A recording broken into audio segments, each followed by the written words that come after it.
Good morning mga katindera, panibagong araw, syempre panibagong pagkakabisihan nga muna tayo for today's video. Balin nakarang araw pa nga po pala itong ating video at ngayon lang talaga sinipag yung katawang lupa ng inyong tindera mga mi. Pero bago po natin sisimulan yung ating chismisan for today's video, abay syempre babatiin ko nga po pala yung ating mga solid supporters dyan mga mi. Maraming salamat nga po sa patuloy na pagsuporta at panonood ng ating video kahit nga po ito ay paulit-ulit lang mga mi.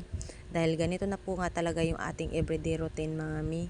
Kung hindi doon tayo sa tindahan ay doon naman nga po tayo sa ating prutasan mga mi. At dahil nga po wala tayong tindera for today's video, abay syempre kailangan natin magsipag dyan mga mi. Tayo na yung mag-grocery, tayo na yung mag-aasikaso sa ating prutasan mga mi. Pero maganda rin nga po na maula rin tayong kasama dahil nga ay yung ibabayad sana natin ay maitatabi na lang nga po natin mga mi, or kaya yun na lang yung ating panggastos mga mi sa araw-araw. Dahil nga napansin nyo naman na tumataas na talaga yung mga bilihin mga mi, hindi katulad dati.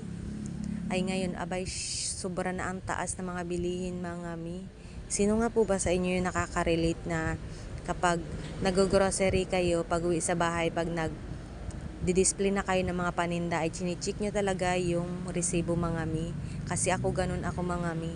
Pag nagdi-display na ako ng mga paninda, ay chinicheck ko talaga yung mga resibo mga mi. Dahil nga mayroong mga item na tumataas dyan mga mi, syempre mag-i-increase din naman tayo ng presyo mga mi. At yun, paliwanag na lang tayo sa ating mga customer na bakit tumaas yung ating presyo mga mi. At ayan lang po. Thank you for watching. Bye-bye.